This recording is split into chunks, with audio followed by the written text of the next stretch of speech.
Hello and welcome to the Unofficial Controller Podcast, your weekly gaming podcast, episode 30, the inevitable yearly Halloween special, 01. With me, George, and as always joined by Tom, hammer horror to my ham-fisted DIY. How's it going? I'm well, mate, thank you. How are you? I'm very well. Reasons for the fans to stick around. Very shortly I'll be asking you what you've been playing. Then we're going to slip into the news, and we've got some very special listener news. And we've also hearing about some gorillas helping out Hideo Kojima. Yeah. Scratch your heads, what's that all about? Then we're going to slip into the feature, which is our top 5 games, where me and Tom will ramble on about some scary games from back in the day, or modern, and then we hear your thoughts as well. Then, on the subject of your thoughts, we go to listener's Stingray, because when the big man makes a house call, you'd better be ready, and that's where we look at your pickups through the gaming week, and then we slip in to the real man, tears up the drive, you know the routine, opens his boot, and we talk to you about this week's new gaming releases. Then, excuse me, that's the Woodbines kicking in. Then, I asked Tom what he's hoping to play, and if you've been paying attention, the key that unlocks the rest of the show, that's one deep cut. Tom, what you been playing? Well, as anyone who listened in last week will know, I picked up Call of Duty Modern Warfare. I went home that evening after recording and spent a lot longer than I thought I probably should have done playing. The next morning I got up quite early, played some more, and then realised I'd finished the campaign. Wow. Roughly about 5 hours long for anyone interested in picking the game up. It's a really good campaign. There's some touchy subjects in there. I don't want to put any spoilers out there. There was one mission that I'll briefly talk about that takes place in a London townhouse with sort of like an SAS raid on it. There's terrorists hiding in there. I had my headset on, had the lights off, big screen on, and it was really immersive, like fantastic experience. A bit like sort of as good as some of the older missions, and those night vision graphics are got to be seen in person to be believed. I have a question for you. It's called Call of Duty Modern Warfare. Yes.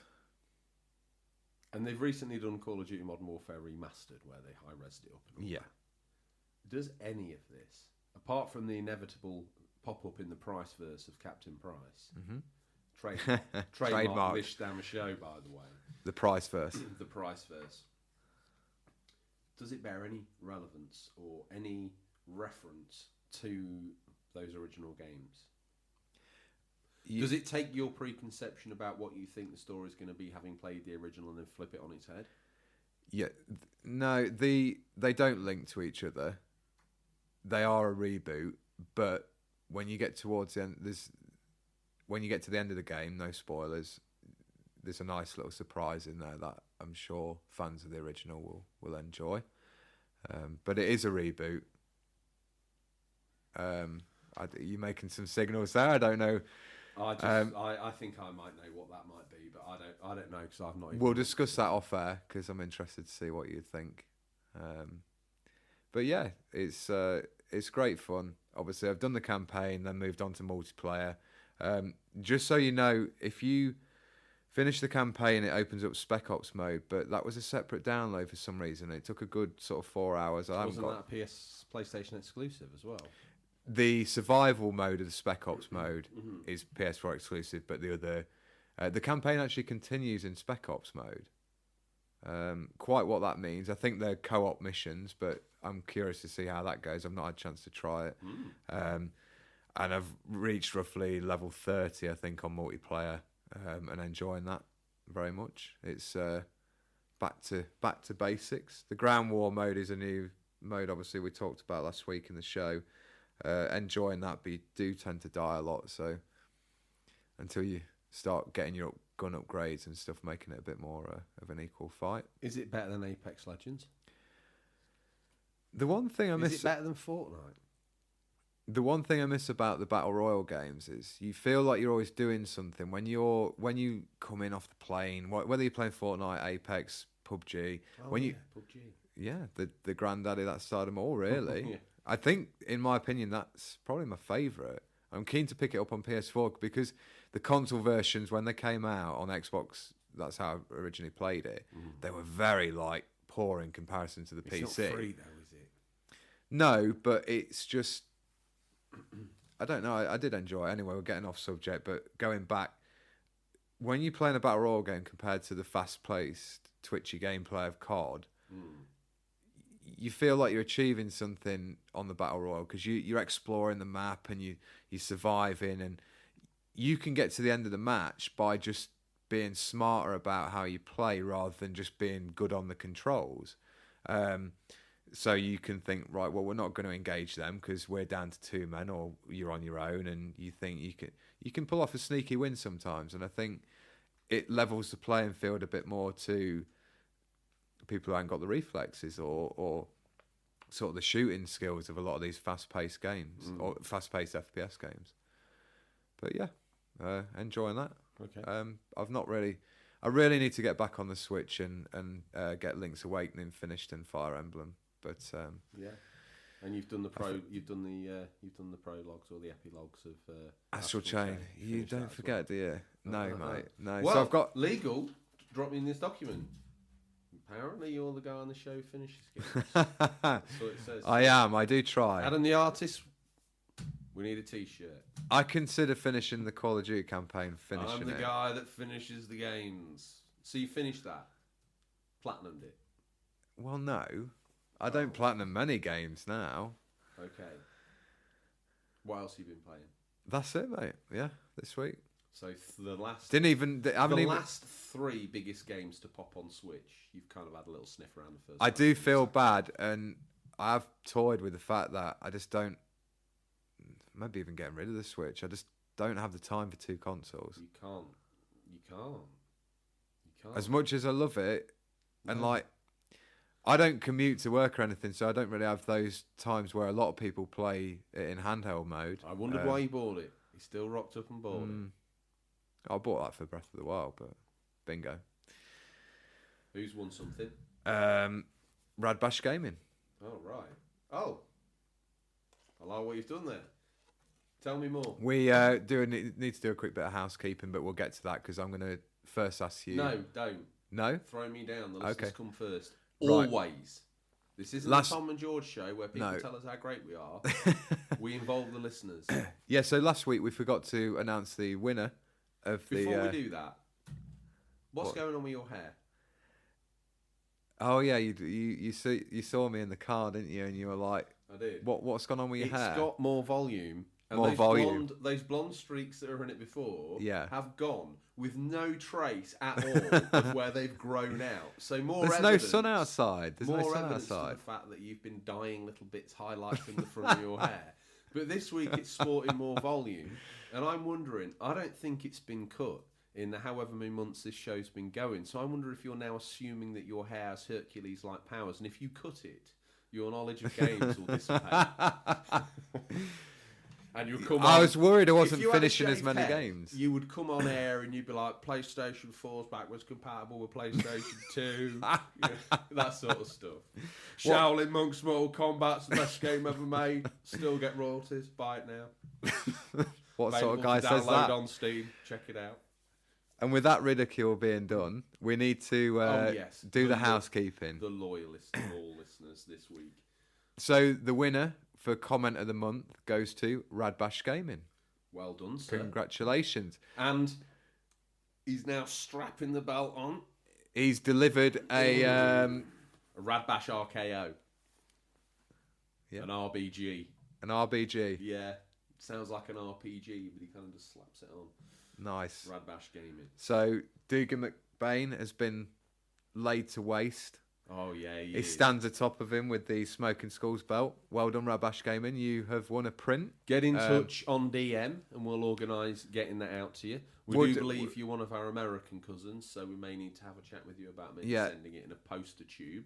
We'll not read out the comment, but you can go take a look at it on the unofficial controller Instagram pages. Which one was it? It is on the PlayStation 2. The history of the PlayStation 2. So make sure you go on the post where we were asking for comments, not the one after the show. and you'll see a very heartfelt comment. And Touched us, didn't it? Yeah, I'm we sure it touched feel the like listeners as well. it was a nice tie with video games and family. Do you want to ask me? It's that time. It is. What you been playing? Ooh. Actually, before we launch into that, I'm going to chuck it out there. We'll do the beg before the feature, but right now, this is the mini beg, the pre-beg. We're doing merch, kind of. If you want it, go check out Comic Pictures / no, it's Comic Pictures on Etsy. Simple as that, no space. And you can get pictures of all the different Meet the Villagers. You can get the Sunset Road that I'm sporting, looking good. Check me out, Neon. Tom's spent so much of the budget on himself that he hasn't got one yet, but there will be one. Hair pomade. Hair pomade. Oh my goodness. The only hair product that lasts months. It does. I want a pomade. You've recently used this in the last 6 months. You can't pomade again. Like, damn. What game did that happen in? Pick a winner. No, we'll not go there. We need to get on. Happened in Red Dead Redemption 2. Bingo. Done. That's another one off the list. Who's winning the prize? Geek Play Record. No. Foggy on Toast. Yeah? Yeah. What they won? Sardines on toast? No. Bruschetta. Oh, classy. Italian tomato on toast.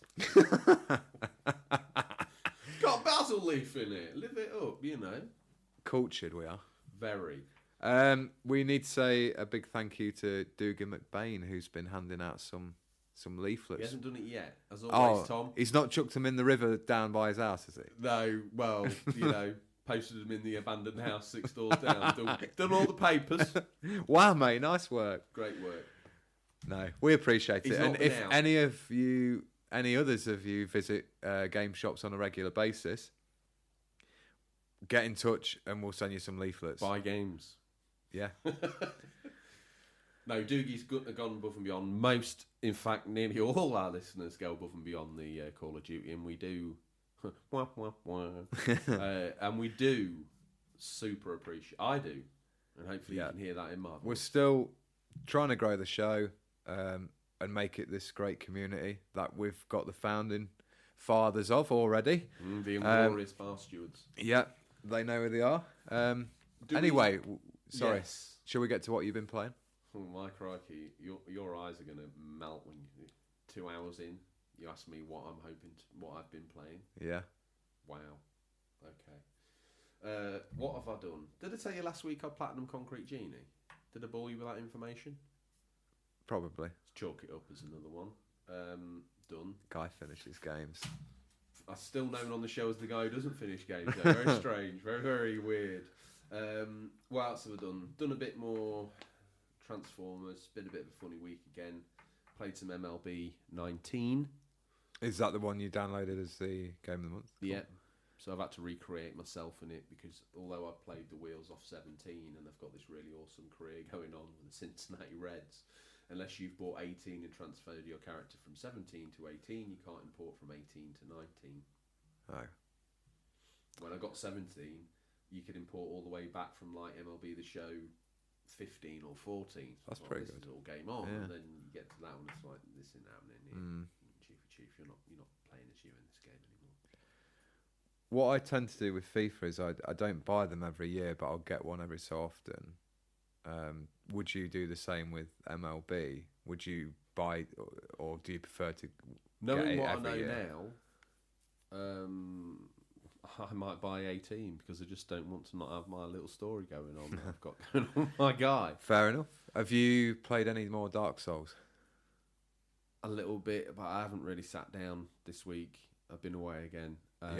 Did play some more Transformers. Just such a great game, especially when you think that game, I'm sure on Xbox and PlayStation 3 and I don't know if you get it on PC because you can't find physical copies in the wild, I shouldn't think, but £1.50, 50p sort of game, £3 max, hours of fun, great. If you love Transformers, it's just awesome to this day. You get to play as you don't get to play as Metroplex, but very cool game. So we've finished the first one, well on with the second one. I I don't think I've played anything else. I don't even think I've even turned a PS2 on and sniffed around anything on there. I don't even know what I've picked up. I haven't even picked anything up recently. We have a lot of listeners who are similar age group to ourselves, and I was just 21. Forever 21. Nice young demographic that we've got. Yeah, it'd be interesting to see what people's opinions are on what other 80s or 90s cartoons they'd like to see turned into video games. Because there are a few, but... I wonder where that was coming from. I thought that's a bit left field. But yeah, Transformers and Turtles, that'll do. I was thinking Turtles, but I didn't say it out loud. But you obviously read my mind. Yeah. Well, He-Man. We're co-joined twins, aren't we? So, you know. You know. We share a head. So, yeah, is that it for what you've been playing? I think so. Yeah. And now... Well, we better move on. As the show's very structured format reveals, it's the news. We scour the very darkest regions of the internet to bring you the latest stories. First up, big news in the village. Zoom in a little bit further, listener, and that news is emanating from Retro Gamer Thomas's house. Well, Retro Gamer Thomas doesn't have a house. He lives in PCSO Camp's back bedroom. But the news on the street is that it's Mrs. Gamer Thomas's birthday, a.k.a. Donna. I'm not quite sure how the marital situation works out when you're married to a console serial killer who's living in the back bedroom of the local village PCSO, Ross Kemp. But for that, you must deserve even more rewards. Absolutely. Blessed Donna. Happy birthday. Thank you for listening. Thank you for supporting us and your beloved husband in our quest for console tap and new games and all that. and we're glad you enjoy the hobby. And we hope you have a wonderful day. Zooming out from the village, Tom. Other news. Do you want this one or do you want me to have it? You take this one because you're a fan. All right. Okay. Guerrillas help out, perhaps explaining the timely and in the world of video games swift turnaround of an open world game. Death Stranding and Kojima Productions had some help from the creators of the Decima engine and Horizon Zero Dawn, Guerrilla Games. According to Death Stranding's credits, they had up to 70 members of staff assisting Hideo and his team. The engine's come on again since we've seen it last, and Digital Foundry's breakdown video is exquisite. So for the listeners there, Tom, what they got to... anything for them to take away from there? Not really, but you want to talk about this game, don't you? Yeah. The embargo's up. So this morning we've both been and had a look at the early reviews of Death Stranding. Mm-hmm. And they are very mixed, to say the least. We've seen Best scores... game ever made. Best game ever made, Best apparently. game ever made. You heard it here first. We've seen Balancing 10s out of 10s. We've seen 6 out of 10s. Did you see our quote made the cover as well? Did it? It's just a great game. Postal worker with childcare issues simulator. Yeah. Buy it, check out the back of the box. I'm still in two minds about this. Is it going to be... A lot of people are saying the gameplay loop is very boring. The idea of it, the world feels a bit empty. Is it not meant to be? Yeah, this is what I mean. There's other games out there that do have a big open world and it can feel empty, but it's also part of the attraction to it. What are you going to say? Horizon Zero Dawn. There's an example of a game where it's big and there's people. You can't talk to them though. They might as well be sticks. That's a good point. They might as well be. That's one thing with the Horizon Zero Dawn where it feels not even like a game from this generation. Yeah. When we've seen like Red Dead Redemption and we've seen things like Grand Theft Auto, you go into Horizon Zero Dawn, it looks beautiful, it's huge. Aloy's about as interesting as a breeze block, and you can't talk really meaningfully, or even in a way that you could accept as a passing comment from anyone anyone you meet in the game. They're just filler. With Guerrilla Games helping out on Death Stranding, do you think we're going to see a little bit of that influence in there, or do you think it was mainly just there for graphical? I don't know if we'll see any of that. Yeah, I mean, there's not many NPCs in Death Stranding, like we said, in this quite empty open world. Good. But then that's how it would be, and if this is like a post-apocalyptic United States. Well, if you went up to the Peak District now, got out your car and Well, started walking, well, you'd be anybody, wouldn't you? exactly. One of the things that I saw in some of the reviews, which sounds really cool, is the fact that you can build these roads, but if you never see another player in the game, so it's not like an online, massively multiplayer online game. Yeah. But their interaction comes from the fact that they're contributing to some of these roads. So these roads can be being built in the game through their interactions, which I thought was very cool. It's cool. Yeah, I it's get that. we don't like griefers coming in, do we, ruining our game? But it's a good way of feeling like you are connected to this world. So what is this? Love, leave, or lair for you? Oof. Come on, let them know early doors. I don't know. I'm gonna have to play it, mate. I will pick it up, but it's certainly proving to be a Marmite game with the reviewers, isn't it? I feel like it's gonna be one of those we need to pick up on day one as well, because it's like that. Are we gonna miss out on stuff? The initial hype and.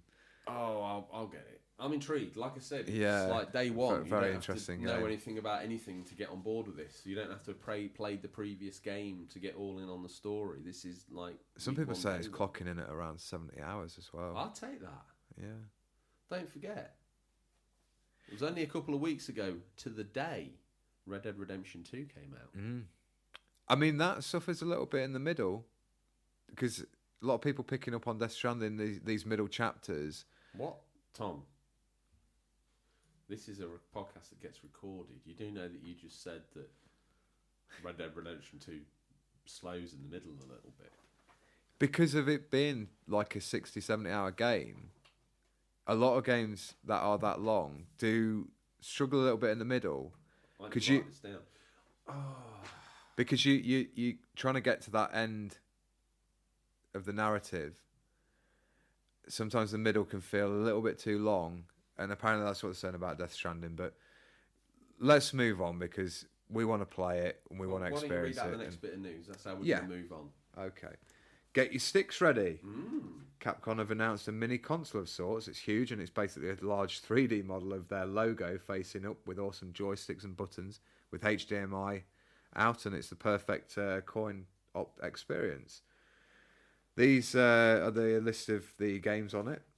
Alien vs Predator, Armored Warriors, Captain Commando, Final Fight, Cyberbots, Darkstalkers, Street Fighter 2 Hyper Fighting, Mega Man the Power Battle, 1944 The Loop Master, Eco Fighters, Giga Wing, Pro Gear, Capcom Sports Club, Super Puzzle Fighter 2 Turbo, Strider, Ghouls and Ghosts.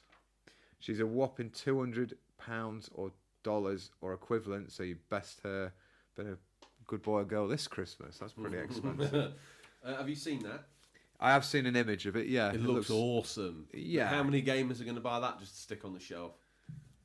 It's £200 though, so. Oh, is it not? I thought it was sort of like table size. It is. Yeah. But it would look great stuck on a wall. Oh, okay, yeah. How many people are going to have these things plugged in all the time? How many of these people are going to want a Capcom sign in the game? Yeah, and a lot of those games are available on so Retro many other Gaming things. Thomas right at the front of the queue. Ozcat, Radbash Gaming, line up, come one, come all for your Capcom sign. It's also I imagine Retro Gamer Thomas will be eating off it, but then if he gets even more hungry, we'll just start consuming the joysticks. Wow, I'd like to see him nibbling on that. I mean, that's surely going to end up looking like the scene from Monty Python where Matey's had the gluttony and he's like really big and he's still gorging on the Capcom. Yeah, still true. 2/3 of it left on the table. Do you want this last bit of news, seeing as you're the biggest fan of the studio? You read it out and then we can just talk about it briefly. Okay, so what we got here. EA reach an all-time apex. Apex Legends is now at 70 million players, and off the back of EA's fiscal reports, it says digital net bookings, defined by EA as the net amount of products and services sold digitally, hit 3.883 billion for the past 12 months, an 80% year-over-year increase, or an 8%, slightly more realistic, that accounts for 78% of total digital and physical net bookings. It's all very businessy, but the bottom line is that EA is making big money, and if you were moaning and feeling down about microtransactions and pay DLC and all that sort of stuff, you probably should have kept your hand in your pocket, because I think they now think that's the way this is going to go going forward. Yeah. We're our own worst enemy. We don't like microtransactions, yet seemingly we throw down year on year more and more and more and more. We want to have a physical copy of the game, but we're still downloading stuff off the stores. What's happening, Tom? We say one thing, and we do something else. We say we hate something, yet we're always doing it. This is an interesting thing. On the subject of microtransactions, DLC packs and stuff, I read Ubisoft have delayed some of their big hitters. You bought horse armor for Skyrim. I did, yes. You early adopter of the microtransaction. No, Oblivion, wasn't it? Sorry, Oblivion. Yeah. You are the worst kind of scum. Thank you. The original DLC, and you went all in. £5 for some horse armor. I'll have that. Back when I had a lot more disposable income. Yeah, so I read a kind of disturbing thing on the subject of this. Ubisoft had delayed some of their big titles, Watchdog Legions, Gods and Monsters, etc. Now, when asked, the head of Ubisoft was like, well, we want them to be cross-gen, so it's now kind of confirmed they're going to be on PS5, Xbox Scarlet, whatever it's going to be called. The upsetting thing about what he said then was, it's like, we're excited because we want people are going to be able to use these new features of the new consoles. Yeah. And the main one he mentioned was the fact that they're going to be able to download stuff faster, like download packs faster. To me, he's just thinking like micro. Yeah, exactly. Give us to them, let them get them faster so they buy more, and I think it just raises awareness of how things are going. Do you think if horse armor, there's a big furor over horse armor, but it's still sold absolutely loads? Yeah. Do you think if that had just bombed, we wouldn't be in this situation? If I hadn't bought that one that just pushed it over the edge. I'm thinking here you are the straw that broke the camel's back. Yeah. I want the whole of the internet to descend on you. If there's a reason, if there's a tipping point, a fulcrum for the whole microtransaction thing, it was your username buying that horse armor on that sorry afternoon. Yeah. That might help, Tiddles. Lasted a bit longer in the game. Love you, Tiddles. Poor old Tiddles. That was the horse name you gave your horse in Red Dead Redemption 1 and 2. It was not. Oh, poor old boy. You're not even invested. Do you know what I called John's horse? Spoiler for a year-old game. No. Arthur's Honour.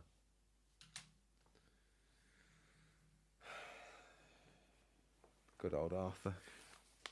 Buy the game, play the game, live the game. That's all I'm going to say. So, just before we finish off the news. Yes, I was going to say. Flash news. You're not invested in the show because you've been sat on your phone. Flash news. What's the flash news, Tom? Well, Diablo 4's been... as we're talking, BlizzCon 2019 is in progress. One of the main announcements that we've seen is Diablo 4. Look at him. But with Diablo 4 being announced, this maybe makes the rumours of Overwatch 2 true. But we'll have to wait and see. Who's won a prize, Tom? I'm looking forward to being able to check as we progress through the show, and I'll let the listeners know if Overwatch 2 is announced. Yeah, but how many times have you said it now? Who's won something? Overwatch 2 don't count. It will become that thing next year. Oh, God.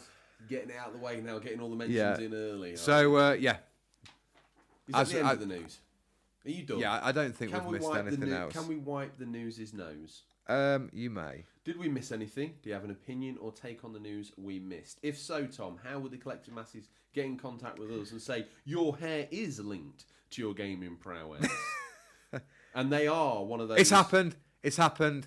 It's happened. What's happened here? Overwatch 2 confirmed at BlizzCon. Right. The hype train. Who's the first? I'm going, mate. I'll see you later. What are you going to do? If it's, I don't know. It might be live now. Might be ready to purchase. Calm down. I can't. Down. I can't chew my food. Mumsy's got your egg on the very slow boil.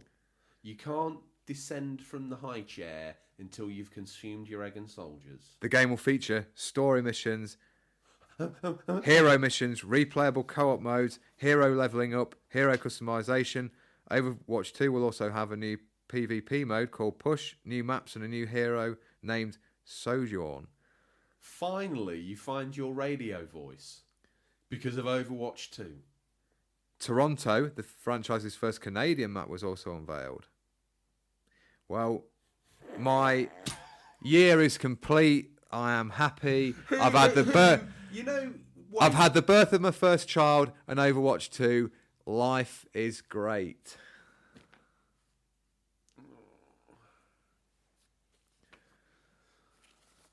Okay. Did we miss anything? Do you have an opinion or take on the news we missed? If so, Tom, how would the collected masses interact with us? How would they let you know that your gaming prowess is linked to that ridiculously huge barnet that you quaff on a daily basis? Or are they part of the problem and they also want to stand shoulder to shoulder with the man that brought microtransactions to the world? You can reach us at questions at Overwatch 2 or DM us at Overwatch 2. No. Sorry, mate, I just can't focus. This is the official thing, how we want listeners to interact with us. Let me compose myself. I'm thinking about pausing it, editing this bit out and going back and doing it again. Mm-hmm. But you always say I need to be more excited on the show and come across more. How do we coin the phrase? I don't want to have to wait 30 episodes for you to spike for 10 seconds and then you practically go back to flatlining again for 2 years. Beep. Exactly. That noise, possibly the second most irritating noise that this show's ever going to make. Mm-hmm. I'm only saying that because I hope that you might make something slightly more ridiculous before we call it a day on this Hokey Cokey show. So please get in touch with us at questions@unofficialcontrollerpodcast.com via email or direct messages on Instagram or Twitter. And the fans officially say that we're now a what podcast, Tom? A good podcast. No. A very good podcast? No. There is nothing lower. We're a podcast. I told you about us belittling ourselves. Told you. No, we're just a podcast. We have to have the ego so everyone believes the hype. Well, Tom, I would say one thing to you. We've entered that as if this hasn't been self-indulgent enough. Yeah, sorry Colonel about Mustard that. in the front room with the internet on his phone while he's meant to be recording for the loyal listeners, checking news on a game that's already peaked and no one plays. Fans are keen Rest for your it. face. Fans are keen. Park. It's the beg. Which village member are we going to wheel out to beg the fans? And which medium do you want the assembled masses to descend down on? The assembled masses, but please, listen, and I say this with the most sincerity. Not every single one of you lily-livered little specimens has been on and done a review, done the 5 stars. And even more so, you haven't told your mum, your brother, your auntie, your uncle, your cousin to go check it out and do it as well. So you need to. I think what we'd like, this week is, even if you get family members or friends just to give us a listen, it will help push the show into higher in the charts. That's a great idea. Do you know what? I think that Barnet, I think now that the sideburns link with the beard, I think you've unlocked this full A spectrum of intelligence. You are now... Not quite Einstein level, more Edison. Further down. Ed. Just Ed. Yeah. I'll get the sun next week. If you can get the beard to just now link down into the rest of it, it will just the moustache. I think you're just a couple of strands away. If you get that, it'd be like your whole face is on. I tend to treat my facial hair and my hair like I create a character, so I get it long as I can, and then you can do different styles. Oh right. Yeah. I was going to say, is a create a character just pressing A through all the options, so you just end up as the bald, average-looking guy in black pants and no shoes.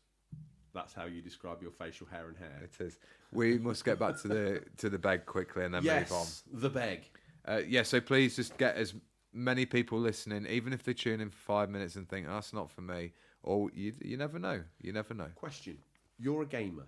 Yeah, you are. You're listening to the gamer. You might be sat there in your small town in Oklahoma, Broken Arrow, for example. Hi there. Cheap pop to the fans in Broken Arrow, Oklahoma, but put your hand in the air and be counted. And you're sat there thinking, I'm listening to this podcast and they're saying that I need to tell my friends to listen to this. But I'm a gamer, so I haven't got any friends. No, listen, you have though. You know someone, somewhere, that plays games. Tell them about the show. Why not? You never know. What's the worst they might do? Put a flaming dog poo through your front door? That's survivable, Tom. It is. And that's a very nasty Halloween trick, isn't it? Yes, it is. If the treats aren't given, so the dog poo what's goes. the big cry? Share, spread it, get someone to listen, do the whole thing, bring as many Get us up in the people. charts so we can be seen, recognised for the powerhouse podcast we are. And not just our ramblings will get the fair innings they deserve, Tom. Anyone who's contributed to the show, the more people listen, the more people hear the awesome things they've said. Exactly. The more people get to see the awesome things they've picked up. Mm-hmm. And the more people are in on the in-joke about your hair. Well, we better move on. Do you know what? I've kept this little notepad by me, and I was going to write down all the timestamps, and I realised, and I think there's a bit on air where I'm like, oh, damn it. That's what I missed, what you've been playing. Yes. And then there was a little bit where I missed the news and went, oh, damn it. And now, halfway through the show, I'm going to write down the timestamp for the feature. Except, I'm not going to. Just cast it out the window. Don't worry about it. It is time for this week's feature. It is the Halloween special, the inevitable yearly special around that time of year. We're always late to the party, fashionably late, we like to think. That's why we've turned up on Halloween. Not a lot of people Hallows going out Eve. this weekend celebrating Halloween, though, aren't they? Listening Getting to the dressed podcast. up, listening Going to to the go podcast. uptown, have a few beverages of the adult variety. Come back. No, they've got their AirPods in. Oh, have they? Yeah, Okay, yeah. right. They're just ticking the box. They're gamers. They don't want to go out, do they? No. So they have to, Introverts unite. do what they do. Headphones in, wall themselves off, sit in the corner and drink the pint and look at the wall. Perfect. Sounds like a good night. Halloween special. The top 5 horror games one where me and Tom bimble on about some games you've probably heard of. This week's feature is a discussion about our top 5 horror games. As always, you guys got in touch to share those spooky memories and tales from beyond the grave. Now, Tom, script's laid out in a little bit of a different way. We haven't got it sprinkled, nay, lightly seasoned with listener comments. We've got some notes on your games, and then we've got the listener comments. Yeah. So, do you want to do you want to do our top 5 picks first and then do the listener and then comments? get to the real meat That's and veg cool. of the feature That's where fine. we're going to ask the listeners what they think is a good game. Absolutely. So, I will go first. Well, they're the reason that they turned up. So these That's are deep. It is. Yeah. Exactly. Wow. It's like Inception. Oof. Um, My brain just exploded. Well, these are like our 5 games we've picked together. Obviously, I've played some, you've played some, and we'll get right to it. I've played First some up. games and you've played some games. That is a hold the press moment. Stop the It press is. for a gaming podcast, Tom. First up for me is Luigi's Mansion.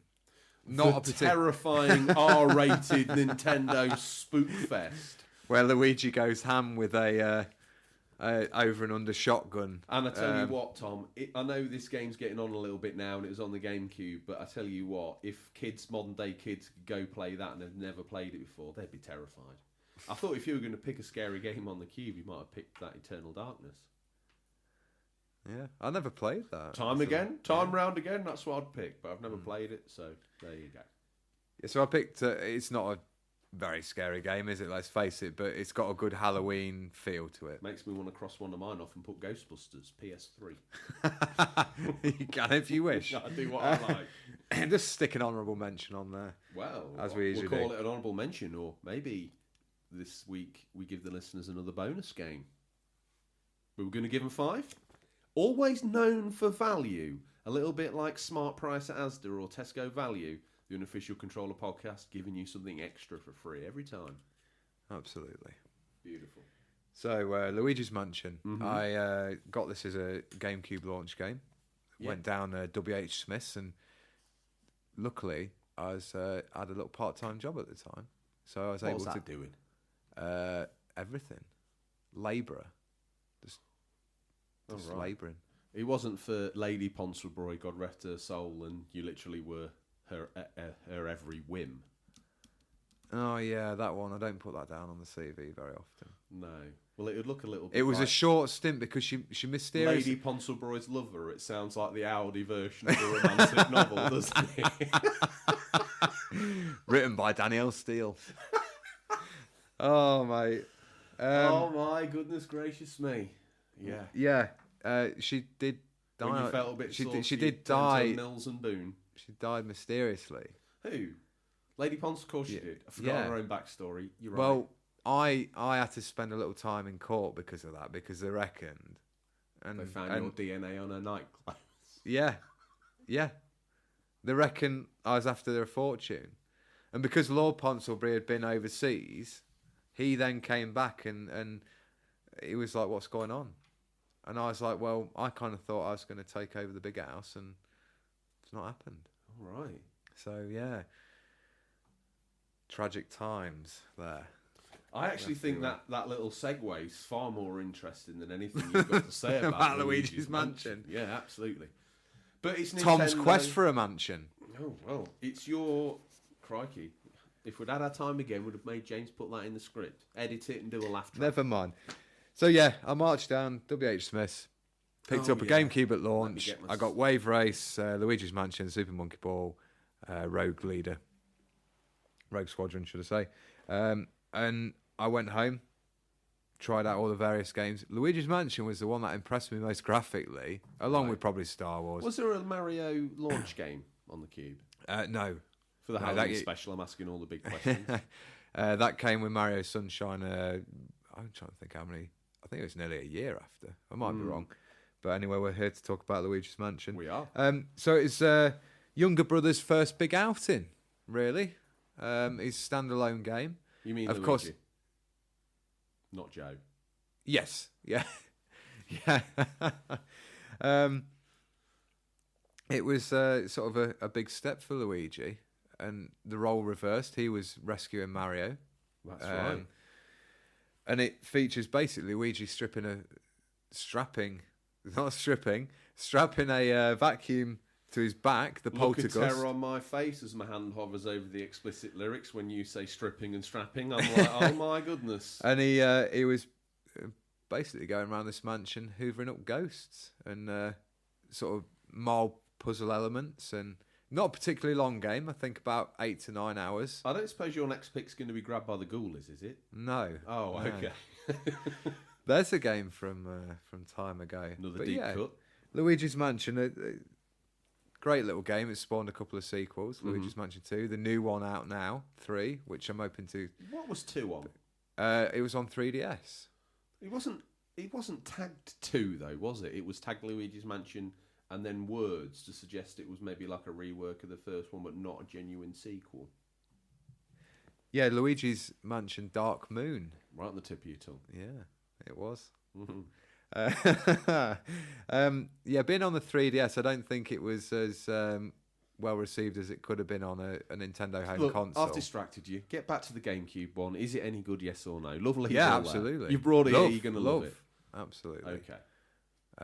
Any standout moments? Any unique controller things? What was the portrait ghosts, which they ditched in 2, but now I've brought back for 3, were always really good. Okay. I found those good fun. Just the general animation and the feel of like it's almost like a cartoon, like a live action animated movie. Real good look to it and design, and a good idea. Okay. Even though it's a bit of a rip of Ghostbusters. My pick. Yeah. Next, Grabbed by the Ghoulies is my other pick. Yeah. Okay. Do you want to go next, or do you want me to? I'll take another one. Greedy as ever at the trough. He'll push me out of the way so he can get his snout in. Well, a game you've recently been playing, Resident Evil 4. Snacky, then he'll have a nappy. Egg and soldiers. Yeah, Resident Evil 4, again on the GameCube, really utilising the quite graphical power of the GameCube. It's a little underrated power machine, I think. Yeah, the first time I played that, casting my memory back, it was on a dirty little GameCube I had kicking around at the time. Yeah. And at the time, it was next level. Well, I actually remember it looking better, and I think it does look better on Cube. Yeah. but not like absolutely streets ahead. And obviously the interactions of the buttons coming up on the screen, it was obviously designed for the GameCube controller early on. Yeah. Then ported over to PS2. Mm-hmm. It did well on there as well. I think now it is a really rare game on the GameCube. If you've got a copy, it's worth like reasonable money. Not loads, but yeah. So I shamefully, when I first met my wife, this is just a gaming related story to do with Resident Evil 4. Is this suitable? Yeah. So I didn't contact her for a few days, and she got pretty mad. So I was like, oh, I don't know, I'll buy her something. So I was like, I had the GameCube under the bed. And I was like, I don't need that really. I've got some other consoles at the time, 360 probably. I was like, yeah, I'll take that. I'll go and trade it all in.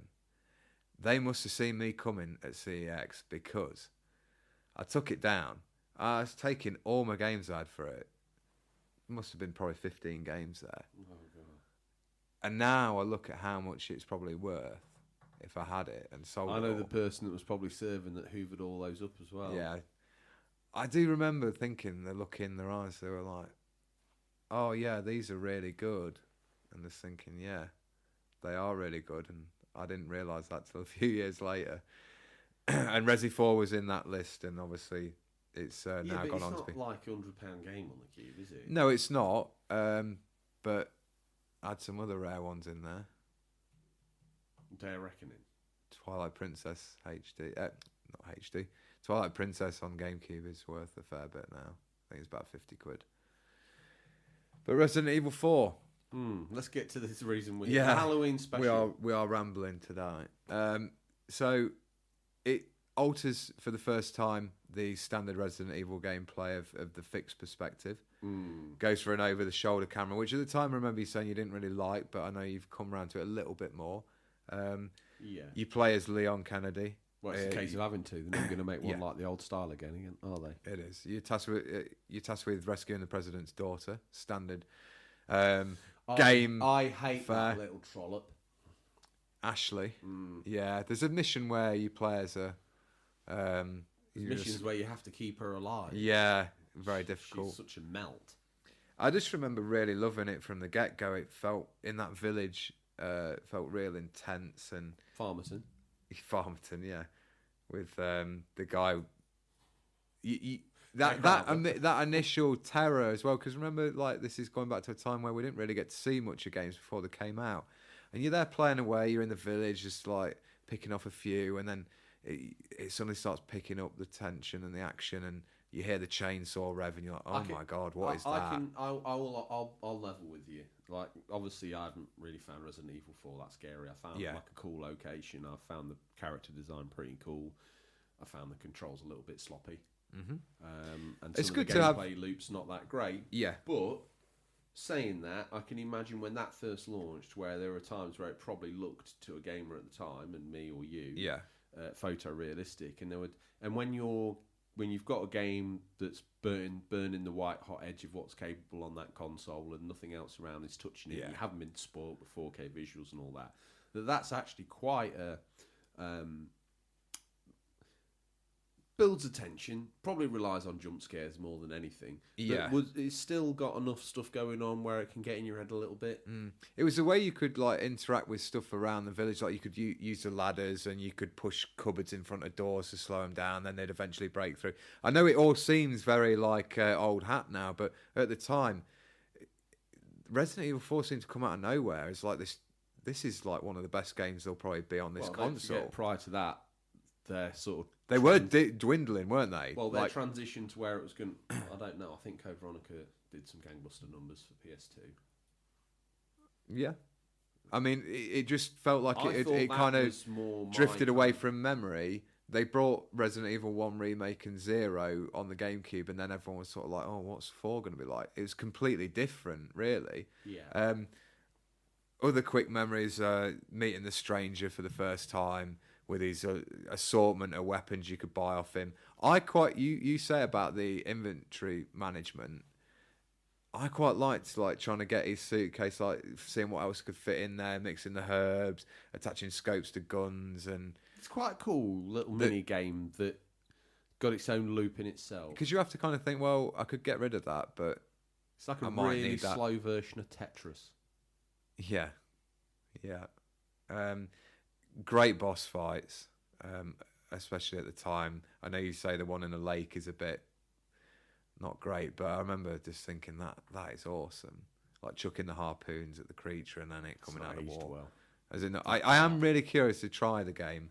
Well, you won't though, will you? The only time you'll pick it up is when they remake it with 4K graphics. Like, that bit in the lake was amazing, George. I don't know what you're talking about. Like, yeah, it looks amazing. If you give me Resi 4 with a Resi 2 engine, I'll be a happy man. So we better move on. What's your first pick? Well, no, you can have. This isn't a game per se, and I know you're a big fan of the series, so I just thought I'd give you 30 seconds to tell me about your honourable mention. Honourable mention, Dead Space. Yeah, adopting the over the shoulder look of Resident Evil 4. Plays quite similar, but I just loved the way you were on this ship and the basics you had were like mining tools to fight these xenomorphs, and I like it. I remember the first sort of pistol, like what you class as a pistol, could alternate between vertical and horizontal beams, and you could use that to delimb these enemies. Real tense atmosphere.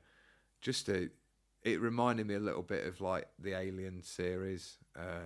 Just like your sort of desperation for more surviving rather than just going in there like Aliens, the sequel, where you're be very overpowered. Just had a real good feel to it, and I think it went on to spawn Dead Space 2 and 3.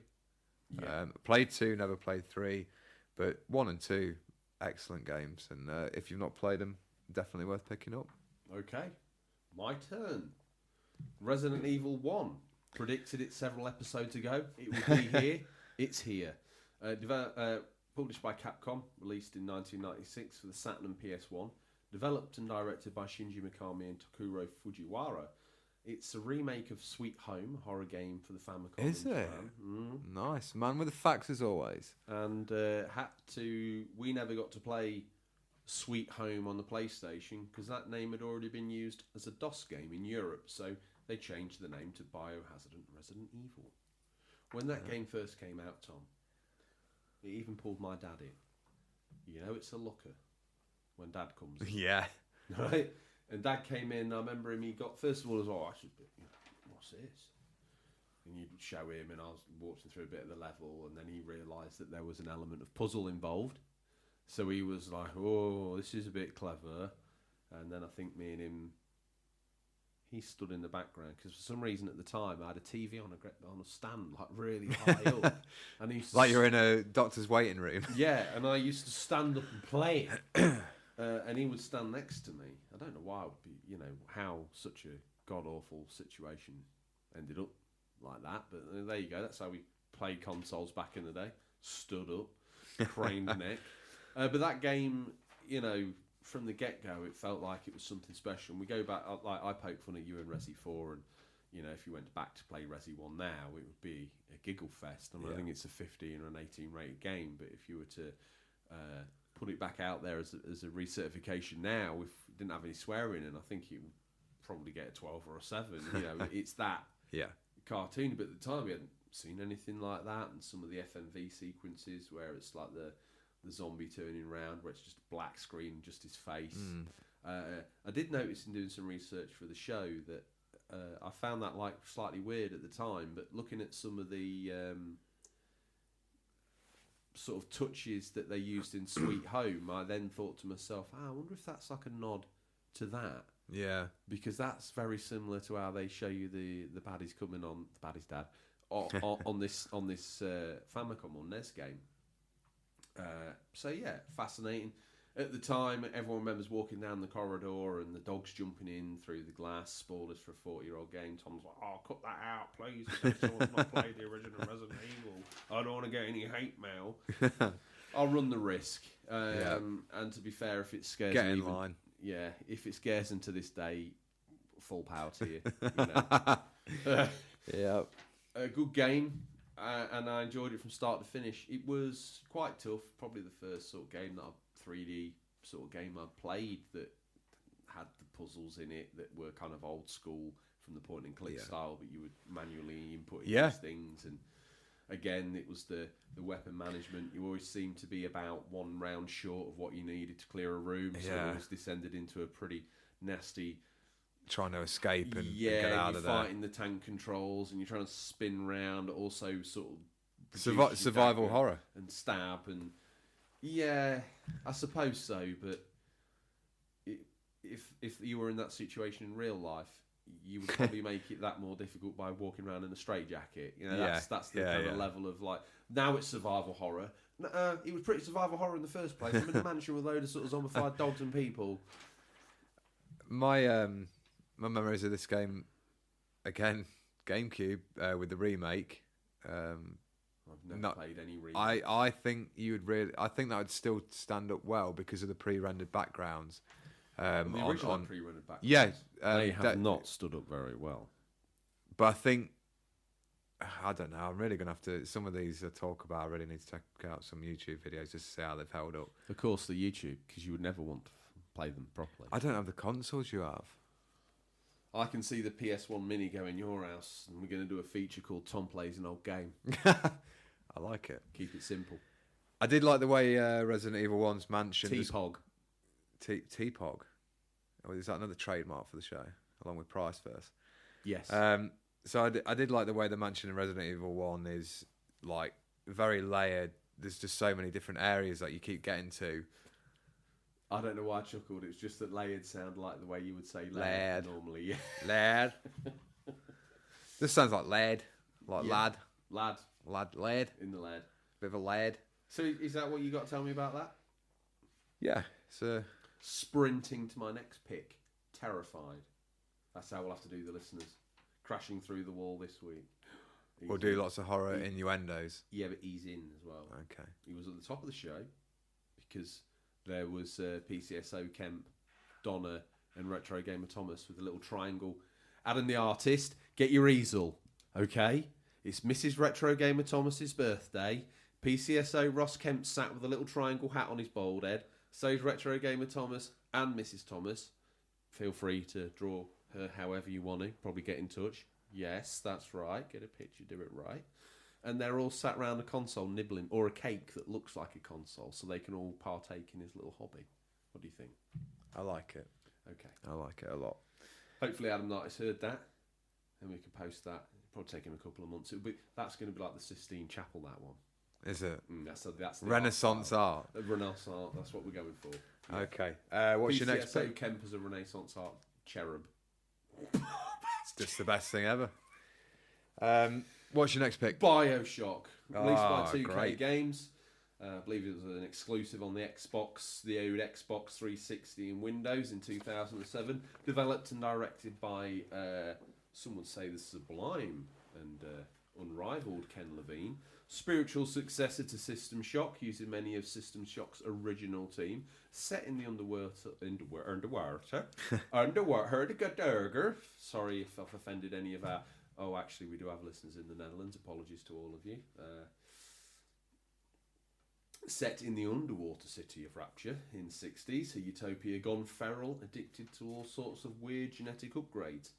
That's not a brand new game, Tom, but I feel some of the joy of BioShock is knowing absolutely nothing about it.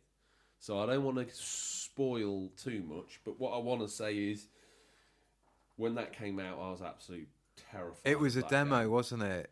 I remember that initial, like, journey down the lift, and then you get to the plane bottom, crash, and there's, like, people, and you can see the silhouettes of the shadows, and like the masks they were wearing. It was. I'm Andrew Ryan. Yeah, sometimes when games build the atmosphere as much as it built it at the time, and I've played the remakes again on. They're releasing for modern consoles. Have they improved the graphics a lot? Not really that much. I mean, they were good at the time. Yeah, they just arrested it a bit. Yeah. Didn't need to do out with it, really. Played it when it first had its biggest impact. Was when I played it first time. Yeah. on the Xbox. And I don't think I finished it because it was too heavy for me, because it was too like, oh God, what am I going to do? I'm like stressing out about this. I can't. And like, I don't know where they're coming from. And because you don't know the game systems, and it was all kind of new tech at the time. Yeah. So you couldn't see, as I say, when you get towards the end of a console's life, you start to see the strings and ropes of how the games are held together. But this was one of those moments where I couldn't see any strings and ropes, and it felt like, God, oppressive. It feels very claustrophobic in quite a good way, that you feel like you are trapped down here and you've got to get out and you've got to get these people to help you. There's some big twists and turns in the story. There is. We're not going to touch on those because please play and enjoy it. Please, even now it will hold up. It does. The gameplay wise, it's quite different to a lot of first person shooters. You have the plasmids and the sort of genetic upgrades that you can get from like what are basically vending machines, from what I remember. And it just adds so many different ways of tackling fights that you can focus on improving one thing. You can just be like an old school first person shooter and just blaze your way through. But you never forget fighting Big Daddy for the first time, or a Big Daddy. My style in BioShock is to blaze it through. John Wayne. It's not a good game to John Wayne. It's tough. It's not, yeah. It is tough for It that. does want you to use those upgrades and try and make it easier for yourself. Tom, we said 5 games. That's 5 games. It is. Known for value. Bonus game. My bonus game, and then we'll do my honourable mentions, is Alone in the Dark. Infogrames, released in 1992 on PC, developed and directed by Frederick Reynal. It's set in the 1920s and takes place in a mansion using fixed perspectives. It's another one of those games, Tom, that I played the wheels off in the careers office at school. Did you ever see the original MS-DOS version of Alone in the Dark? It's a game I've never really it's been... Not that far, it's here. Yeah. It's That's here. fine. That's fine. You got it? Alone in the Dark. Yes. Have you seen this on YouTube? No, I've never really even looked at it. I always remember it being like was it a bit of a rival to Resident Evil back in the day? No. Came out a long time before that, and it came out at the advent of like 3D technologies, and it had a sort of semi-rendered backgrounds, but they were hand-drawn. And I remember it being on the clunky 3D characters. I remember it being on the PlayStation though. It must have been like a re-release. There was one on the PlayStation and then the Xbox called Alone in the Dark, and it had like a yellow mainly background. That's it. Yeah, that's the one. Yeah, that's more of a modern. Same franchise. Yeah, you actually play the same character. Though. Oh, okay. I think his name's Edward Carnaby. Mm-hmm. Seems to stick in my mind. I remember a little game on the PlayStation called Nightmare Creatures. That's just got me thinking about that. That's not aged very well. No, definitely not. At the time, it felt really cool. But that's not aged very well. Yeah. Have you seen that running recently? I have seen that running recently. Okay. Anyway, I think the listeners probably need to understand that I was playing this back in the day, and obviously at the time, now it's like, you are kidding me. But at the time, it felt like your PC had been infected. It felt like there was something spooky going on. I'll never forget that. Were you going to get terrified by it now? Absolutely not. Well, that's a game that could probably do with a remake. Anyway, Tom, my honourable mentions. You had Dead Space. Mine's first one's Minecraft. Like, what are you talking about? I know what you mean. Yeah. That is a literally terrifying game. Yeah. You're out on the edge, you're playing it in survival mode or hardcore or whatever it is, and you are way beyond your stretch. You're in a mine. It's when dark, it gets dark, and then creepers and other things, and you're panicking. Yeah. You don't know where to go. You know you're going to lose your experience down there. The whole bag of tricks. There's at times where that game unintentionally is terrifying. My other pick, one that Tom's still going through counselling for, Resident Evil, the kitchen demo on PSVR. Yeah, horrific. Absolutely terrible. Brilliant, but horrific. Much like my experience. Neither of us, I don't think, would dare play the full game in VR. No. My brother's finished the full game, so it's real good. In VR? No. No. Still said it was scary, even on normal Hats TV. off to him if you'd done that in VR. Yeah. Well, that's our picks and Oh, honourable mentions. Yes. So, that was the comfort, Tom, of the cabin in the woods. But now, like, the inevitable... Why do you look panicked? It's okay. Calm down. It's all right. I'm cool. This is not really going to happen. Like, the inevitable horror story. We're going to go outside. We should split up. And there are many, many night creatures out there. Spreading his 5-fingered knifed glove. Boba Kruger. Boba Kruger. What has Boba Kruger got to say for himself? Fear, terrifying. Resident Evil 4, heart-pounding, scary, even now. Resident Evil 7, disturbing as fudge. Alien Isolation, never played it, but watched a friend. Well, his friend was streaming it. That was scary enough, not his stream the game. That's pretty cool. We wonder whether he's not a very competent gamer. Bioshock, full of nope, not going down that corridor moments and plenty of intense jump scares, runaway moments. Nice comment there, Mr. No. Oh, he goes on. Also, Slender the Arrival, book that game. I modified that. It wasn't book originally. What was it? Well, a grown-up word. The ones that you say, the ones that you say around people like Adam the artist to make him think you're a bigger boy. Yeah, you got it. Yes, I agree with your comments on Death Stranding, Adam the artist. Insert Tom preamble beginning and end so he can claim it as his own. Yes. What's the next person lurking? What's that, Tom? Down by the road. Listen. It's the Barbary Butchers. No. Oh, cry. Yeah, take it. Why not? I was going to have him down as Pennywise. And look, Tom, get down on your hands and knees, mate. Chase your little model boat in there. We all float down here, Tommy. What's going on now? The Barbary Games. In at number 5 for him, Alone in the Dark, the new Nightmare. While definitely not as groundbreaking as the original, I still found it to be pretty cool reimagining for the franchise. Number 4, D. Such a bizarre game for the time. Definitely a cult classic. Great game. 3, Silent Hill, one of the greatest horror games ever made. Also love the psychological horror elements. 2, Kudelka. Got that right. Survival horror meets turn-based RPG. Super unique for the time, as well as being the precursor to the Shadow Hearts series. Really? Shadow Hearts Covenant? Number 1, Illbleed. This game is so cheesy, it's amazing. One of the most underrated Dreamcast games ever made. Wow. Okay. You ever play that on the Dreamcast? I don't think I have. I think I can see the cover in my mind's eye, but it's not one I own, I have to admit. Tom. There's a knock at the door. Who is it? Who's wearing the Scream mask? It's my gaming space. Oh, What's he got to say? My top 5 scary games in no order. Silent Hill, Until Dawn. Why didn't I pick that? I could have a time again. Left 4 Dead, Resident Evil, and World War Z. Until Dawn is the only game that has ever freaked me out. Fair play, my gaming space. Oh, crashing through the wall. Like Here's Fence the Gamer. Adam the artist, picture the scene. Door all smashed. His face off his recent profile picture with an axe. Maybe have him just in time, ready for next Halloween. We will. Should have thought this through. Vince the Gamer goes on to say, I'd say my favourite horror franchises are Silent Hill, Resident Evil, Bioshock, Left 4 Dead, that's another good mention, and Outlast. I've heard that Outlast is real creepy. Well, is that not the free... It is, yeah. It is. We should mention that. If you're on PlayStation, it's the free game. Yeah. My favourite memories of horror games are playing the Left 4 Dead series with my friends. They were terrifying games as they were, but when you open a door and there's a witch sitting there crying, I remember that.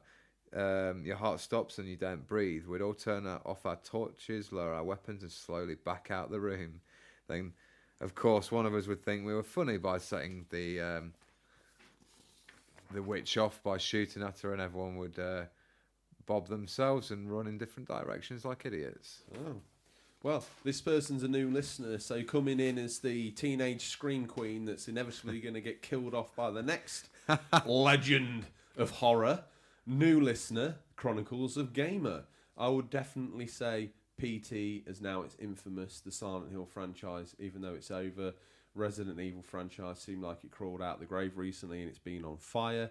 The Outlast franchise is one of the newer and better horror franchises out there. Also, at 5 years old, I freaking shot my pants playing Friday the 13th on the NES. Lol. Oh, James managed to... We're struggling this week to keep it PG, aren't we? Very much. Hello, Clarice. Oh. He's here. The man who normally resides in PCSO Ross Kemp's back bedroom, but this week, seeing as it's Halloween, he's been let out. And instead of collecting sweeties in a hollowed out pumpkin, he's collecting old circuit boards from old mobiles people don't want anymore. Retro Gamer Thomas stood atop the show like a complete totem of Halloween. I love the first 3 Resident Evils. He says they are fantastic games and some of my all-time favourites. Plus, Until Dawn was fantastic at playing in a group, like you were playing through a 90s horror movie. Absolute best way to play that game. And probably the best way to play Man of Medan. If someone's played that on their own and turned around and said it's not very good, I challenge you, get a friend. I know we're gamers, but you must have someone nearby you can sit down and make them nod and press button A when prompted. And the part where you're in a mine and the ghost of a miner would ring a bell when he was coming for you, that scared me. It was mentioned Ethan Carter. I've got confused. Retro Gamer Thomas, don't rip my guts clean out. When you're coming for you, I turn around and there he was. Jesus, I pooped myself on that bit. I've never played it again since, not even with Mrs. Lecter holding my hand. Well, once again, I'm going to refer to you as Donna. I feel we've got that close. Aren't you, Donna? Having a good time? Had a nice birthday? Looking younger than ever. That's it, flick the hair, you're looking great. Another new listener, Brett himself. Let's have him here in a Jason Voorhees mask screaming at the window. Dead Space, the only ever game to make me do an involuntary scream. He then commented, try and spin that so I sound brave. So here's the official Under Controller spun version of his comment. Beat Dead Space in the dark on my own. Played a tape of screams. The neighbours thought I was a wimp. They mortals have feelings too. Very well done. Here he is, the man that forms Tom's opinions and inserts them in his mouth as his own. Comic Pictures 79. Or AKA Leatherface. Oh, right. Is that where you're going with this one? It is. Are there any horror artists? He, rather than cuts the faces of people off, he prints off some of his best work, puts them over his face, and scares people with them. Maybe he's the copycat Retro Gamer Thomas killer in the village. We'll have to get our detective hats on. We need a PCSO Kemp. He does the detective work as well. He just puts on a suit. Yeah. Drinks coffee. Transferred to CID for a week. Yeah. He goes to say Resident Evil, but it had to be the first play on PS1 because after that you kind of knew everything that was going to happen. Good point. The jump scares with that. Mm-hmm. Dead Space, just so much panic, retreating, and generally freaked outery in that game. The vanishing of Ethan Carter. That's the one I meant to... I screwed up Retro Gamer Thomas's comment. I apologise, okay. Sir Thomas. He says about that, spooky, gorgeous and emotional. Alien Isolation. I can't honestly remember how many times I almost saw myself playing that. And the Nostromo stuff as well. Well, I'll finish. You carry on and I'll... Wow. Yeah, there are loads of others. I remember Nightbreed as well, but it has to be Resident Evil 7. That game is scary, grimy, disgusting, claustrophobic. And when Michelle Fincham played it, also quite hilarious. I can agree with some of that. Not all of it, but some of it. Alien Isolation. Did you play that, Tom? No. Never clicked with me. Out on the Switch soon. Great. Probably for £50. Yeah, probably a watered down version as well. Yeah. At 2 FPS. Get the Switch if you want to play Mario games. Don't get the Switch if you want to play anything else. That's what I'm starting to learn, I think, is just get it for the first party. Finally stop waiting for the big boy games. I can agree with you, Alien Isolation just didn't click with me. Didn't really find it that interesting at all. Probably because I've got the attention span of a gnat. I don't think I have, but obviously I must have compared to you. The Nostromo stuff was where I got off on it. You know, I thought, that was absolutely great. I couldn't get enough of that, but the actual alien part of it, you just don't see it enough. Spoilers for a 10-year-old game, a 5-year-old game, I don't know, we'll care. There's a T-shirt in the making, spoilers for a 10-year-old game. Yeah. 30-year-old game. Spoilers for E.T. on the Atari 2600. Fruit of the Loom have been on the phone and they've said stop making so many T-shirts because they haven't actually got the That's the quality we're printing on. Fruit of the Loom was a brand to have back in the day, just to even have. So what's a T-shirt Fruit of the Loom? That's the quality we print on. Absolutely. Dougie McBain's next. Is he? He is. Yeah. I see put comic pictures in twice. So good we put him in twice. Oh, right. Dugan McBain, who's he? Whoa, I'm trying to... I'll I'm tell running you out who of he horror is. characters. Who's the painter? Bob Ross, is it? Yeah. That's what he went to a Halloween party Oh, as. So he was, that's what he's here as. I'm just going to paint a happy little cloud. Okay. Painting a happy little cloud is Dugan McBain, and he says Resident Evil remake on the GameCube freaked me out when I first played it. It was so atmospheric and spooky. Isn't Doogie the guy who said that he had a... bear with me on this. This is a tangent, but bear with me. Isn't he the one who had a fishing license because his house was... Yes. But he played... That's correct. One of the most haunted houses in the whole of the world on his street. Played Resident Evil on the GameCube, freaked him out. There you go. The first game truly scared me, though, was Nightbreed, the interactive movie for the Amiga. I was really young when I first saw that game and had nightmares for weeks. Also, anything with sharks in it turns me into Karen Wreck. Grand Theft Auto 5, Sea of Thieves. Not scary games at all, but the sharks turn it into horror for me. We ought to really pin down Dugan McBain and make him play PSVR and that one where Ocean Descent, is it? He wouldn't like that much, would he? No. He wouldn't like that. No. Odders. We're not. Odders is back on the scene, Tom. He is. The original horror, so he's going to have to be like Dracula or Frankenstein's monster or something. Count Odders UK. Count Odders UK. He's, well, like a true mastodon of horror, Tom. He's come in with a great dusty tome. He's opened it and he will read verbatim, in Latin, his comment. Pretend this is Latin.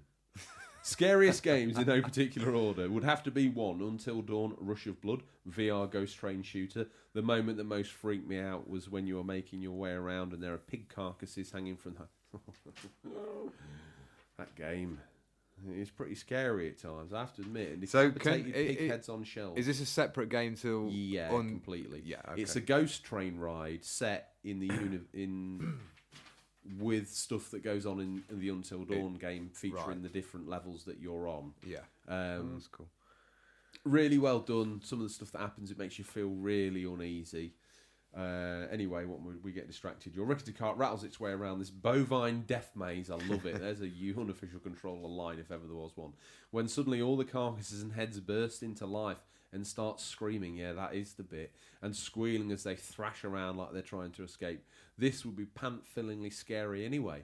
But as it's played in VR, it's horrifically scary. Any horror game immediately gets absolutely mind-blowing, terrifying as soon as you put those goggles on. But it's also very much worth a play. Just have a fresh pair of pants on. Stand by. I would say the show this week, Tom, sponsored by Tenor for Men. Really?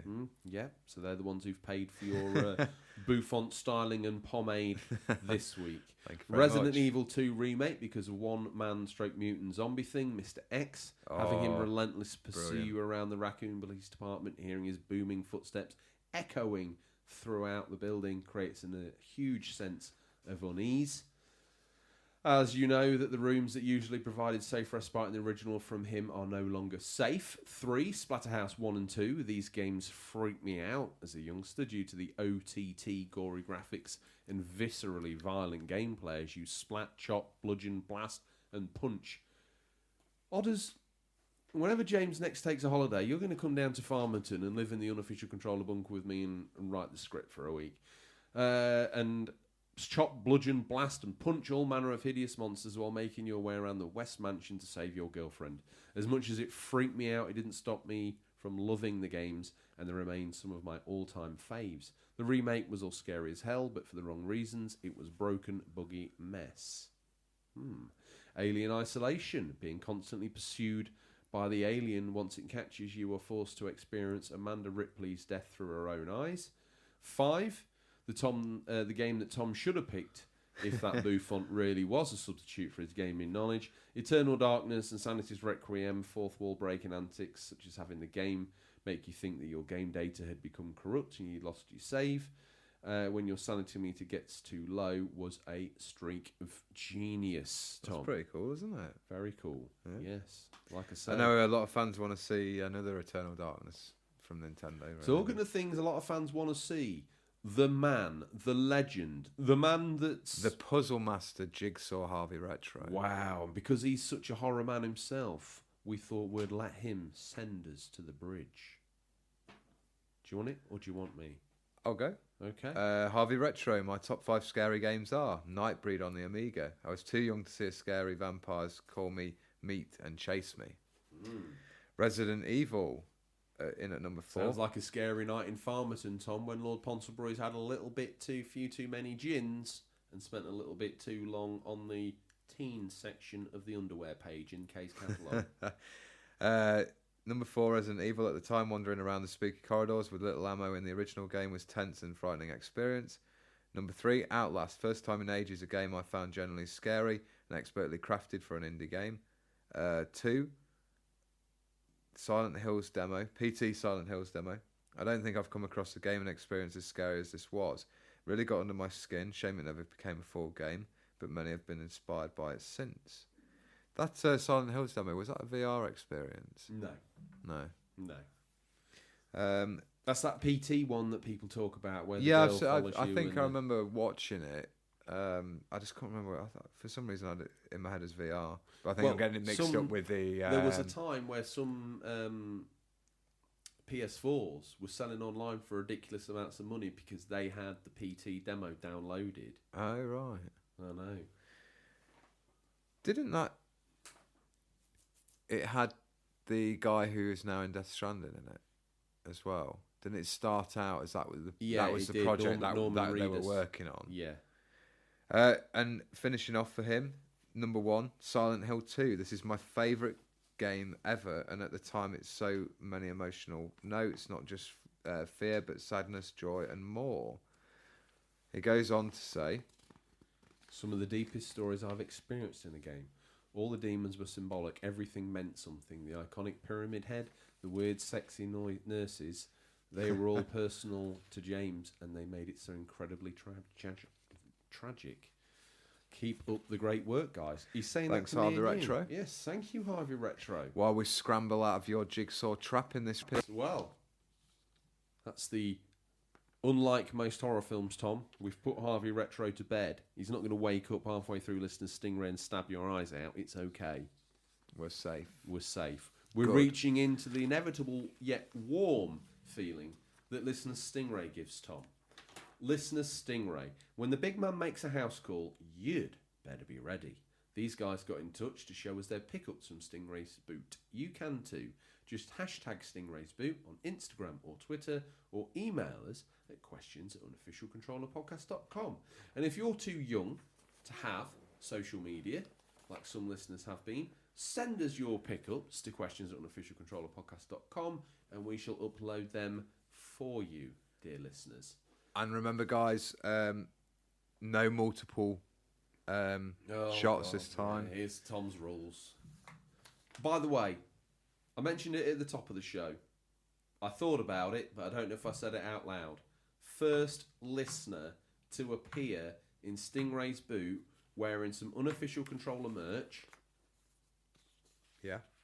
wins my special community chest. Whoa.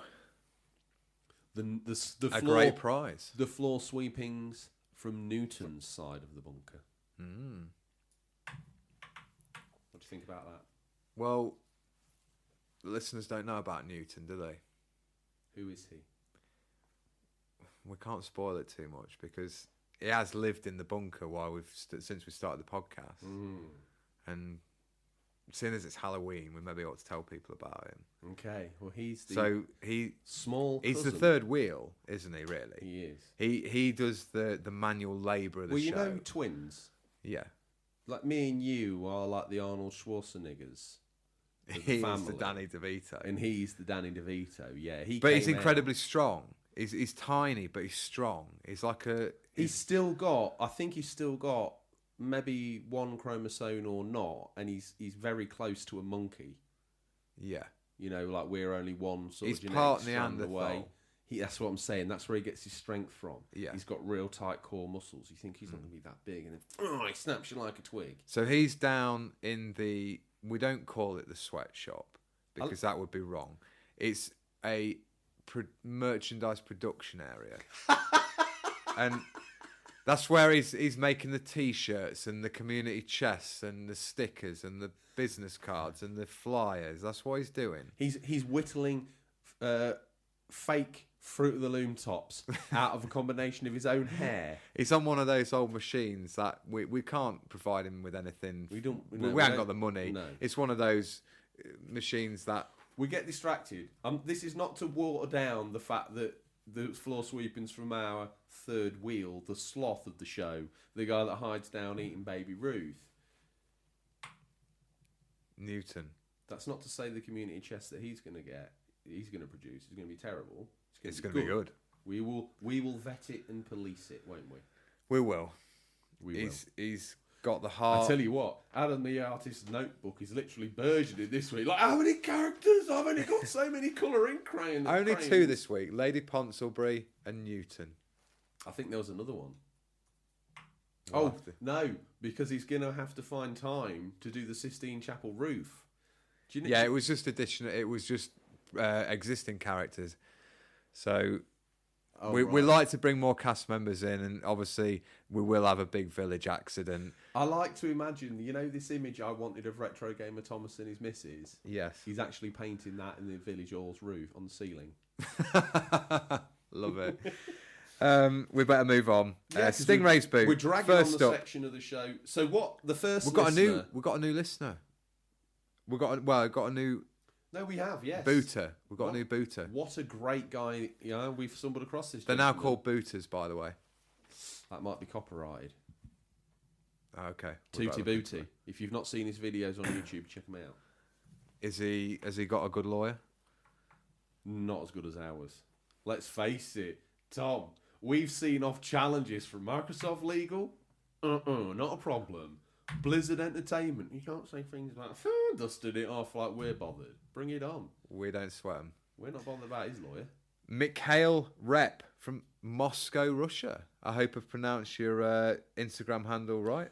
From every corner of the globe. 1 week, I promise you, we shall get up the stats and we'll read out all the different places that we've been. We do. I think when we first started this, and then we slowly started to get all these different countries listening in. Mm-hmm. That's one of the best feelings. It says.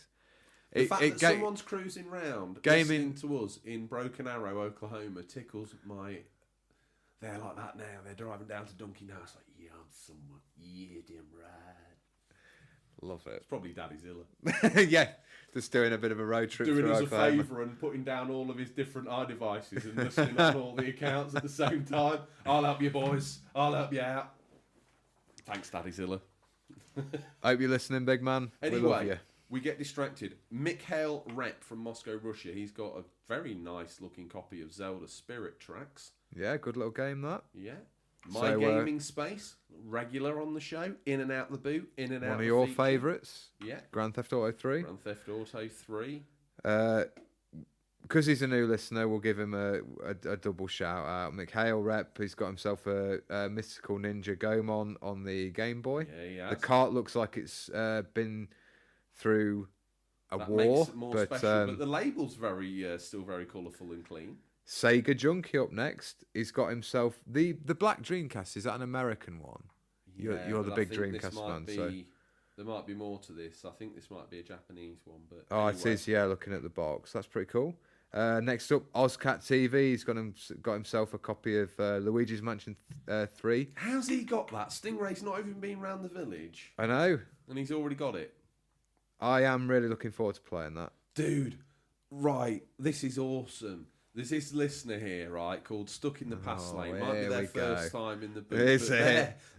It'll be their last time in the boot if I do what that Grim Reaper's doing. What they do is they take a picture and then they put like a Polaroid round it, which is quite cool because they do retro content. And they've done one of Ghouls and Ghosts, and it says underneath, The Arthur Life. Did you know about that, listener, Tom? That's pretty cool. We should move on. We've got Mikhail Rep. Like you're posting the right stuff to draw our attention, but we're gonna have to move on. You No. put a PS Vita and Luigi's Mansion 2 on the 3DS. He knows how to tickle So out. we does. Truncheons, Tom. Sega Junkie's been before. Can't do him again. No, Ash Games Room got himself Beast Quest on the PS4 and some Street Sharks. No, but Muscle Street Sharks. So are they like a mini version? They're like little muscle men with these little plastic wrestlers that you got from Japan, and they were like in like Godzilla style and all that sort of stuff. Okay. Ozcat. He's showing been off on. his He's been on. burgeoning collection there. I'm going to give him his time in this. Retro Gamer Thomas hasn't been on as you're whizzing hasn't. through. Star Ocean. Say sorry now. I still rip the bloody backside out your PS4. Swiping through these posts like a young man on Tinder. Grinder. Star Ocean on the PS4, very nice. Mark Garage Gamers, he's always putting in some good stuff. Tony Hawk's American Wasteland. Just slow down, chew your food. You're rattling through this. I'm not even getting a chance to digest. Sorry, what I'm seeing. sorry, And you're Dick, like, sorry. next. He's been in. Mikael Rep, he's got a couple of He rules can't in go that. in again. He's I had don't 3 care about shout-outs. your rules. The Real Liquid Chalk posting a really awesome looking picture of the Outer Worlds. That is nice. game. I like That's that. a nice piece of like artwork there. Hey gamers, I'm so keen to get back into this gem when I get home. Well done, Liquid Chalk. Great picture. Cool, man. Sega Junkie. Just Sonic the Hedgehog 2 release launch give kit. it some respect. I was going to say. Old school. I've got that mug. Good. I want that Ozcat's bomber picked jacket, up though. some the Aladdin and He's been in. He's been in. He's been in. I know he's been in. He's been in. So let's move on then. No, don't do that to him. He's been in again. Don't do that to him. So is he. Oh. How many posts has he Dude, done? I tell you what, you can't appreciate God of War until you've seen God of War in Russian from Mikael Rep. It looks absolutely awesome. Yeah, that is nice box art. Really nice. Who we got next? Although scroll through until you see the zoomed in copy of look at that picture of Great. He looks like Oh, are we Retro Magnat. Let me ask you this, Tom. The listeners are driving in their car, whatever, and are thinking, well, hang on a minute. I don't know what's going on. How can I get in on this? How would they get in on this? So, listeners, if you haven't posted in Stingray's boot before, what you need to do, you show us your latest pickups. Like you've been down the car boots, the flea markets, the charity shops, the retro game shops, anything like that. The bins out. The bins, yeah. Dumpster diving. The bins at the back of Finster Games. Yes. Type hashtag Stingray's boot in the post, and we will see it. Yes, we will. And we'll read it out for you. Retro Magnat. Is it his time for a bit of time? It is, in the yeah. sun? He's got a physical copy of Hollow Knight on And the Yakuza PS4. 6. Some great pickups there. Cinemori X. Ghostbusters, the video game. Self-promotional for us. We'll skip over that. No, let's just hang here for a moment. So once again, T-shirt, get on there to Comic Pictures. There's even a 10% off code if you use the word podcast. So even if you don't want to get a picture of us, you want to get Serenity. There is some great artwork Firefly, on there. Batman, Ghostbusters. Lots of sort of our era culture of comic books and video games. Partnership. It is, yeah. We like his stuff, and We do. hopefully he likes ours. Like that, like my own Sega Junkie. He's been on Ash Games Room. He's got Deep Fear on the Saturn though, Tom. Just saying. Okay. Ash Games Room, been down the Florida Mall, picked himself up Mutant Euro Zero Road to Eden on the Switch. Zero, eh? My Zero. gaming space here with a copy of GoldenEye Rogue Agent on the I PS2. think that was a little bit underrated. I thought it was alright, that. I think Everything or Nothing, Nightfire and GoldenEye Rogue Agent were underrated games. Welsh Game Hunter. He's up with the Simpsons game, Simpsons Hit and Run. A game I picked up a couple of weeks ago, Alien vs Predator on the PS3 and Ico and Shadow of Colossus on PS3. Did you know, Tom, that's got reversible artwork on it? Is it? Turn it inside out and it's a real nice transition of both box arts. Aliens vs Predator. Is that a... Am I right in thinking it's a RTS? Real-time strategy? That one's not, no. No. Okay, I must be thinking that's of it. more like a homage to Mario the PC one. Mario and Sonic at the Beijing Olympics. Yeah. I told you I played the demo of the new one, the Tokyo one. Had a real nice feel to it, like You did tell me about old school Stingray feel. Who have we got next? Retrovisions. Yeah. Got a play cable. Here it is, the play cable I mentioned before. Something totally new to me. Some kind of like the Mattel Sega channel of the 80s. Learn this device. Always a lesson there from Retrovisions. Radbash Gaming has been on a spree. Oh, so he's been on the boot. He makes the rules, he breaks the rules. Absolute okay, well, scoundrel. we'll get Saturday Morning Gamer. He's in Halifax, Nova Scotia. Pickups. Yeah. We've got a bundle there, Tom, hasn't he? So he got some CDs. What's that? Now 6. Most gaming related thing that he's got there. Wii power cable. Danny plays. Tom, check this out. She goes out to have a little sniff around, comes back with another N64. She goes on to say, I swear this isn't a wind-up when I show you what I found today. Another N64, complete with controllers and games. Mario Kart was the best game of the bunch for the price. I'm good with that. Those controllers look in good condition as well. No sort of cigarette stains. That black one as well. Matte black controller. You can't go wrong with that. No. I think what was my comment on this post? Give us mortals a chance. Very good. We will read this out because mark.garage.gamers put on a great little horror show there with a few with a Lost Boys pillow. That looks pretty cool. That looks awesome. Yeah. That's the sort of thing you want Pot's face on so you can take it to your bedroom for private time. Is it? Yes. Okay. Are you a retro gamer, Dan? He's a fan of the Duke controller. He is. And a NES Classic Edition. He must be using some sort of strange Lord of the Rings Peter Jackson forced perspective there, because that controller only looks about the same size as his head. So he must be really close to the camera, and the Xbox controller's actually miles away. Mm-hmm. Perspective, Tom. That's why when you want more food, Mummy just asks you to move closer to the table. It looks bigger, doesn't it? It does. Near, far away. Daddy's Illerate is cooking up a storm. It's 1,135 degrees on that cooker. But you've missed out and get switched on. Have I? Yeah. I need to follow him. Chipandale, rescue rangers, Chipandale, when there's danger. No one fails when... whatever it is. You seen it? Yes, I have now. It's got the respect it deserves. I slaughtered the theme song. His picture's better than that. Right, the theme tune. Sing the theme tune. Carazilla's pickups from Daddy Zilla's post. We've got Troll Doll, some shoes, and a little Types piano. And a xylophone top. That will be getting... I do believe the key actually presses the xylophone bottom. Tom, he's also... It works. Look at it. Look at the little Tykes toy. I'm looking at it. Think about how that would work. I'm looking at Devin Zilla's pickups. He's got Batman the Animated Series Out of the Shadows DVD. Good that. Brilliant. And a Pikachu hat and a Nightmare Before Christmas hat. Well done, Devin Zilla. Now, Daddy Zilla, I see your moth. I see. No. Hang on a minute. Daddy Zilla. Wait. Wherever you are right now, Daddy Zilla. You're a top bloke. Good bloke. He is a good bloke. He's a good bloke. We miss him a bit. Being the fanatic of the Godzilla series that you are. Yes, me. And I've only really seen some of the old Godzillas back in the day, and I've recently, me and my brother watched Godzilla King of Monsters the other night. And I just wondering on what your thoughts were on that. We loved it. We thought it was really good. What, the one with the guy out of Ferris Bueller's Day Off? No, not that one.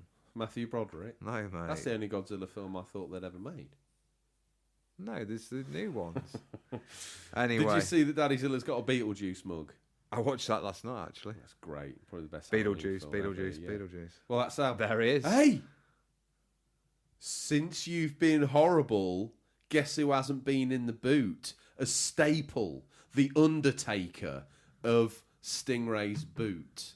Tom, hang your head in shame. The only French listener we ever had. Hang it down. I am. Hang it down. Is he in here? Sharaban. Is he in here? He's in here. Is he in here? Neo Geo Pocket Collection. That's a week old.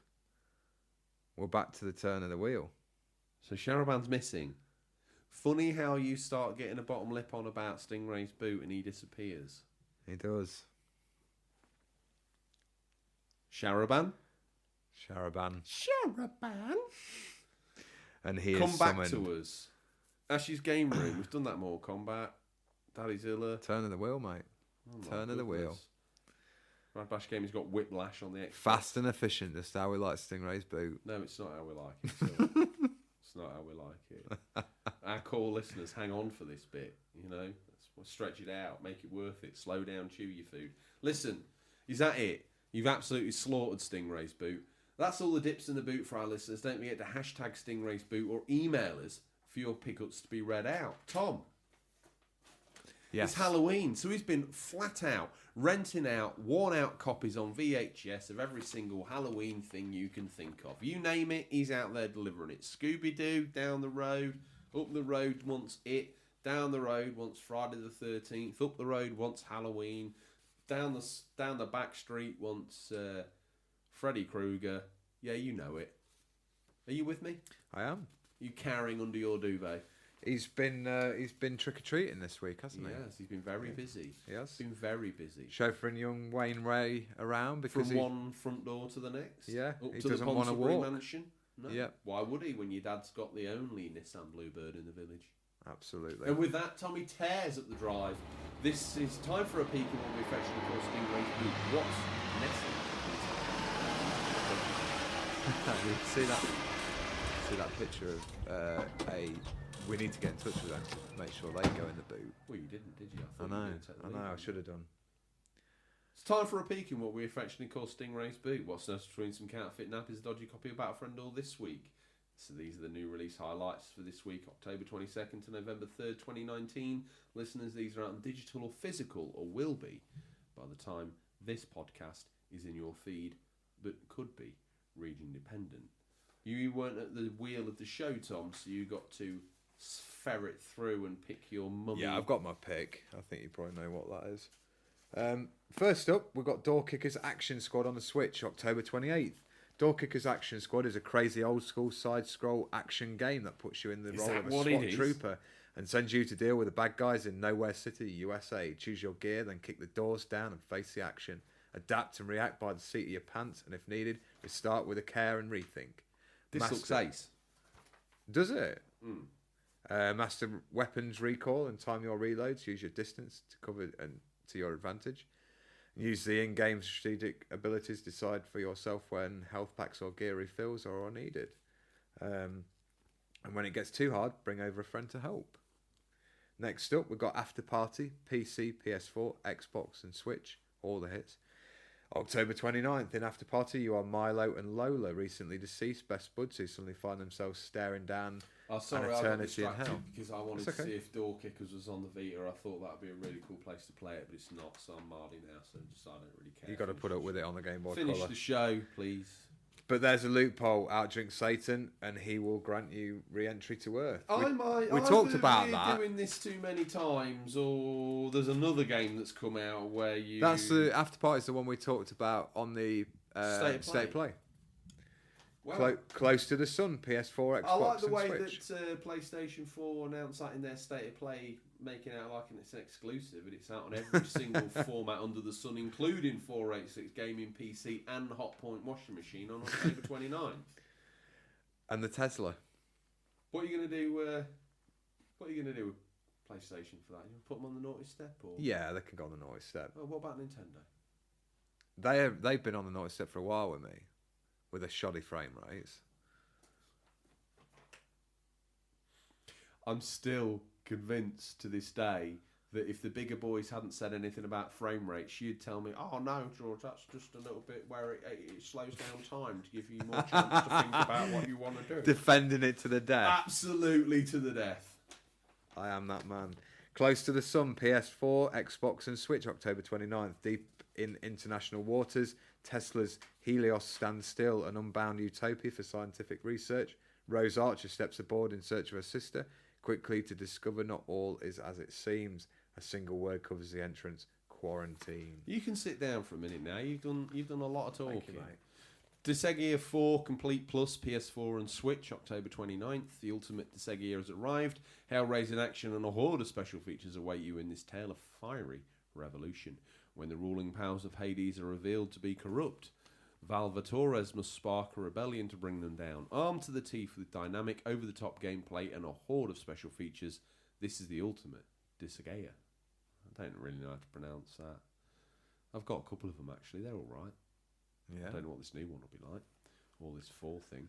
Where are we next? Disney Classic Games, Aladdin and the Lion King. PC, PS4, Xbox and Switch, October 29th. The Disney 16-bit classics, Aladdin and the Lion King return. I really wish... Do you know my dream job? What my dream job would be? What's that? Do you remember... You were too small, boy, to remember this. But in the 90s, there was this TV show that followed the chart show on ITV called Movies, Games and Videos. Yeah. And there was this guy that used to narrate it. And I've tried to find full episodes of this show because it was my chill. Is there anything of it on YouTube? Yeah, there is. There's a Lion King special. There's like 5 minutes out of that. And it's got this music and it would be called Music, Games and Videos. It had like... There was no... I probably might remember it. When you get home, when you're nibbling on your toast and you're flicking through your fan mail and you're signing... It must cost you a lot of money in printing because although you get your images done, you know, these press images that you get, the little sheets, the little photos. They show off my range as well in case there's any acting work. It's like a normal one that you sign, but then you have to unfold it and unfold it again and unfold it again and then unfold it again to get the whole of your barnet in. Dusk Diver, PS4. Have I done that? No. Oh, Dusk Diver, You haven't... PS4, Switch. I think I went on a tangent there and then forgot what I was going on a tangent about. But never worry. That's what makes that's what makes us a good podcast. Absolutely. Dusk Diver, PS4, Switch, US. It all went downhill when I found out the door kickers weren't on the Vita. October 29th. That's a US exclusive, though, Tom. So just mark my words. If you're an Xbox owner in Europe, not a chance. If you're an Xbox gamer in America, not a chance. Dusk Diver is an anime-style beat-em-up action game that probably Xbox owners won't be that interested in anyway. You'll be playing as Yumo, an ordinary high school girl, to fight with the Guardians against those phantoms who dare to enter the realm of men. Forager, PS4, Switch, at retail October 29th. The highly popular and quirky idle game that will want to keep you actively playing. Explore, craft, gather and manage resources. Find secrets, build your base out of nothing. Buy land to explore and expand. If Terraria was side-scrolling, Minecraft, Tom, Forager is top-down, isometric Minecraft. Resident Evil 5 and 6 releasing on October 29th for Switch. Take these much maligned entries into the Resi universe on the go with the Switch conversions of these now classic games. That's also available in a triple pack where you get 4, 5 and 6. The good one out of the full shebang. The late trilogy. This is Tom's Mummy, I presume. Is it? No, it's not. Super Monkey Ball. Well, Banana you take Blitz. this and then I'll take the other one. Super Monkey Ball Banana Blitz HD, PS4, Xbox and Switch, October 29th. Fight for your hive in this strategic team platformer with 3 ways to win. Hop on the snail horde berries, or wipe out the enemy's queen to claim victory. Yakuza 4. The Yakuza Remastered Collection, Tom. That out. Banana Blitz readout is not right. Well, I'm sorry. Who cares? James let one slip up.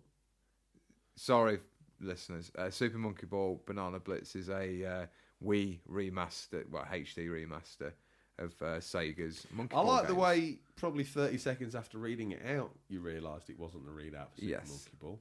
The time is getting... Monkeys in balls. It's getting closer to time for Boiled Egg and Soldiers and perusing over Overwatch 2 videos. A little stroke of your forelock and a little story out of your Overwatch character biographies. Mumsy, please read... who do you play as? Reinhardt. Please read out the Reinhardt one again. Shh. Reinhardt hails from Germany, like Steins. Oh, that's nice, Mumsy. Night.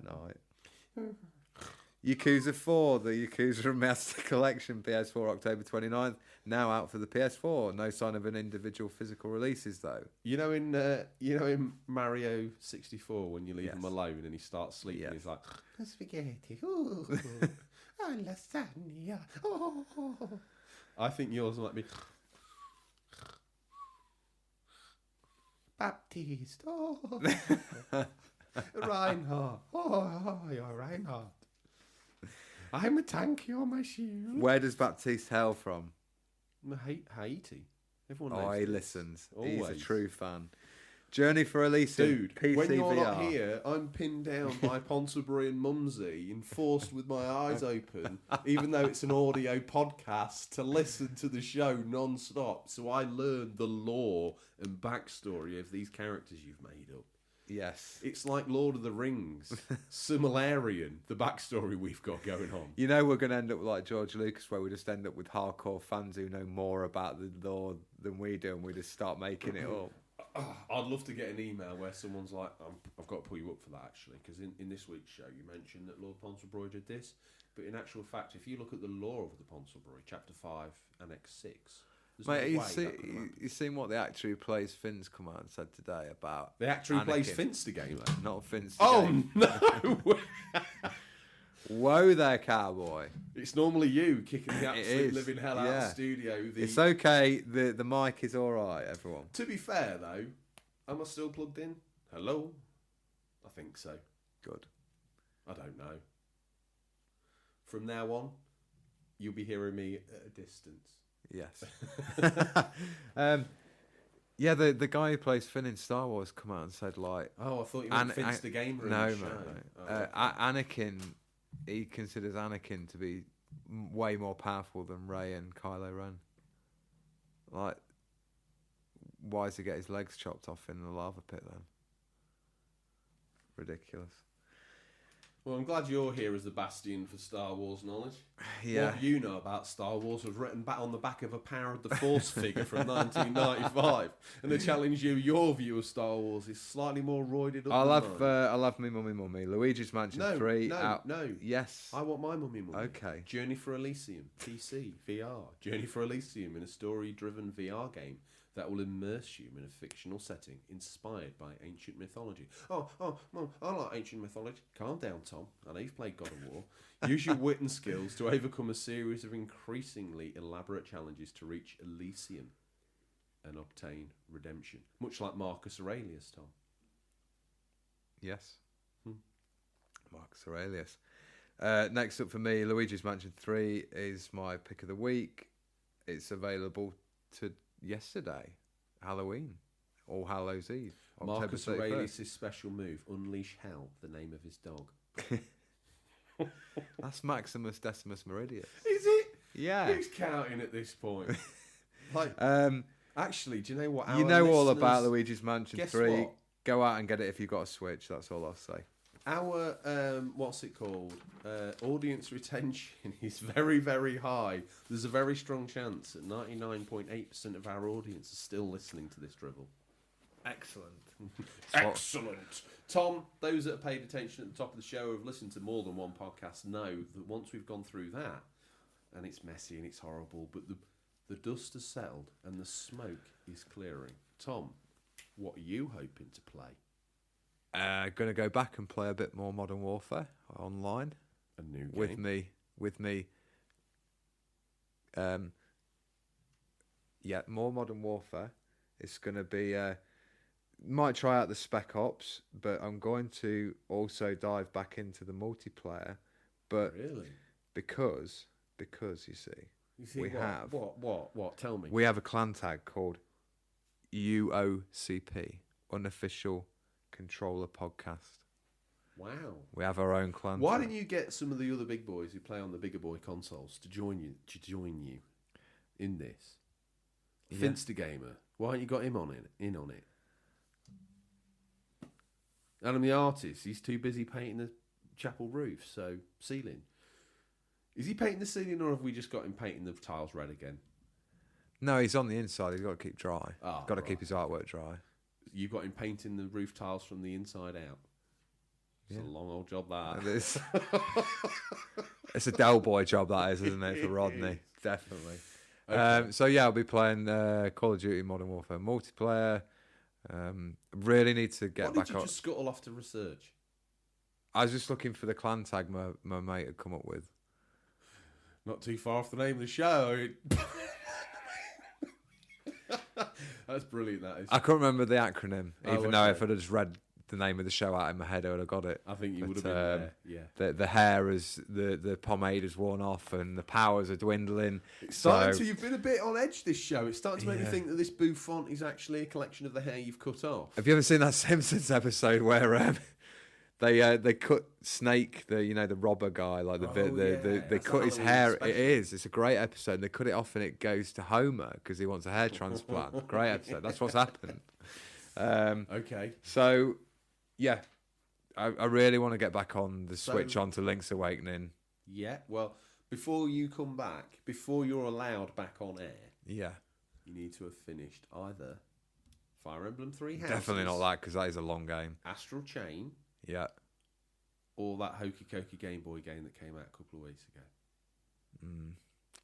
I feel like I shouldn't be allowed to buy Luigi's Mansion 3 until I finish Link's Awakening. You're a very naughty boy. I do have a terrible backlog. Well, why don't you have Luigi's Mansion 3 as your Christmas game? It's either that or Death Stranding. So... But I usually travel about a lot at Christmas, so it's mainly... Where do you go? Here, there, No and everywhere. further than 20 miles in one hit at a time, guaranteed. It's 20 miles I can be playing Luigi's Mansion. Okay. What are you going to be playing? Oh, I didn't think the moment would come. We can't end the show until you ask me, but your ego won't allow that to happen until you've got your little stopwatch there and you're on and off the phone to your legal department. Have I had more than 50% off on airtime? Then I can ask him what you hoping to play. Although I've said that, so now you need a little bit more on airtime. Yes. That was just enough. Okay, what am I hoping to play? Oh, do you know what? I don't know. Probably going to play some Transformers War for Cybertron. If I get the chance, I might do some Dark Souls. Get on that. Until you've finished it. Which one? You're here. You need to be here. What is this? What are you demonstrating to me? What are you showing visually that the listeners can't appreciate? You need to be in the bonfire crew. Oh, do I? Yeah. I was thinking about sacking it off and playing Bloodborne. In all honesty, I think that'd be a better move. Now you've got the idea of the combat and the way the games work. Bloodborne on the PS4 is a fantastic game. Is it easier? Slightly. Very slightly. It's not the fact that it's difficult. When you find that it's finding the right direction to go. Once you find the right direction to go, yeah. Like I don't feel like your skills really get outmatched. I think it's good you've played at least a bit of Dark Souls, because if you went into Bloodborne, if you haven't got the knowledge of their previous games... I was going to give Neo a go as well. I couldn't get into that. Couldn't get into it. Even though it's like Sekiro a little bit, it just... It's better than Sekiro. It's not, mate, not by a long stretch of the imagination. But the bigger boys came down and ruffled my hair and told me that I had to like the other one. No. Maybe no one ruffles this hair. Well, on that interesting yet much maligned note, is that all we've got time for, Tom? It is. That's all we've got time for this week, listeners. As always, thank you for your time, and we look forward to the pleasure of speaking to you again next week. It's been, Tom, for you, this is like the most horrific show ever, which is perfect for Halloween, because we're over 2 hours. Until then, remember, happy gaming, and there's nothing wrong with being given the unofficial controller. It's what you do with it that counts. Tom, that's a hallmark of value and quality. Remember, we're a podcast. See you, Tom. Good podcast. Cheerio. Bye.